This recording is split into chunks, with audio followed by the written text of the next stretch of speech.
If you're somebody who wants to hit the golf ball farther, but has a hard time controlling low point in your golf swing, you're gonna wanna watch this video, because what we're gonna look at is how the left knee is super critical to the golf swing and how a lot of people let a crazy left knee get in the way of them playing some of the best golf of their life.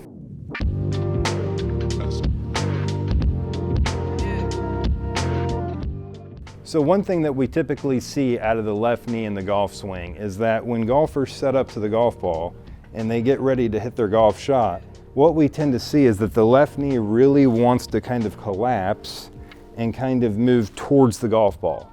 And that is really going to cause a lot of problems in our golf swing.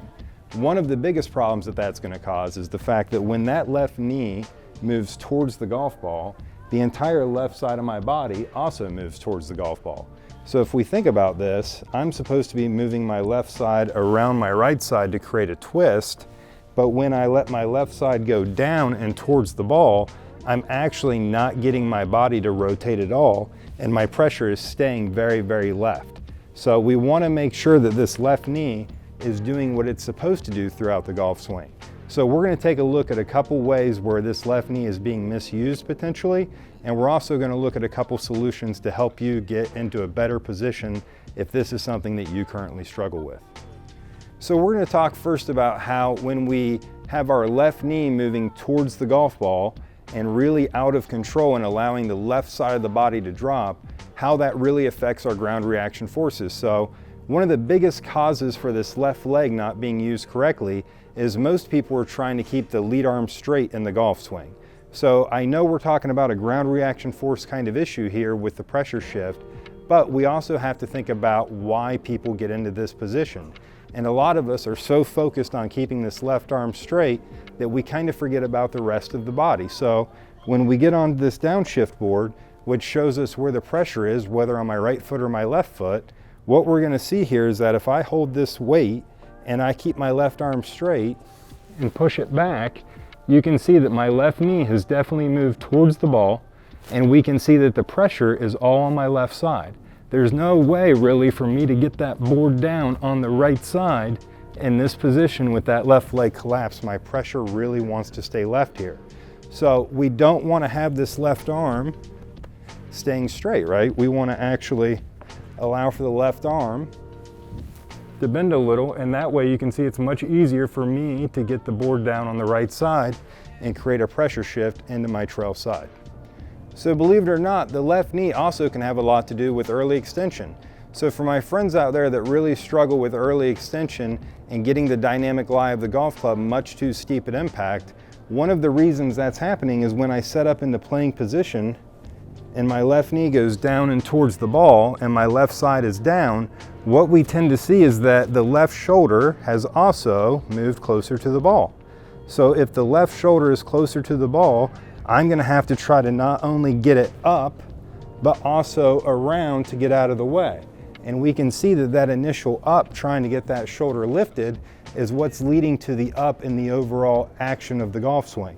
So for my friends out there with early extension issues, looking at this left leg and how it works in your golf swing could be super beneficial for you as well. So one of the easiest ways to go about fixing this is to get the left leg active again.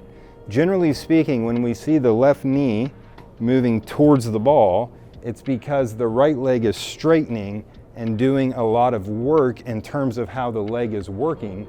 However, the pressure is still staying on the left side, which doesn't do us much good. So a big reason for this is because a lot of people are trying to move this way to create a shearing effect or a torque or a twist.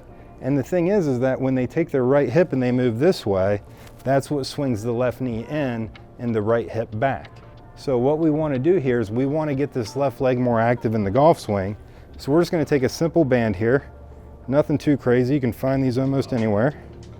We're going to get it underneath the ball of our lead foot, and then what we're going to do is we're just going to go ahead and grab a hold of this in our golf posture and just go ahead and make our backswing with this.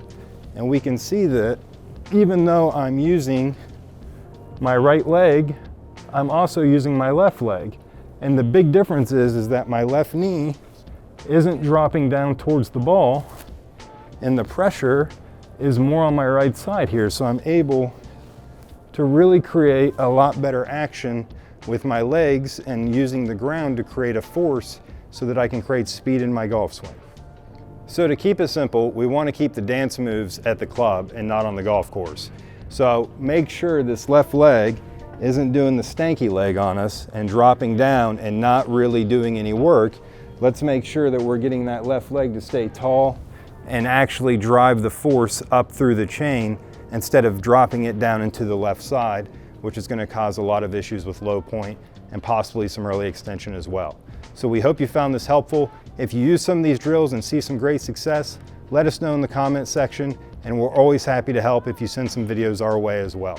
So thanks so much, make sure to subscribe, and until next time, keep grinding.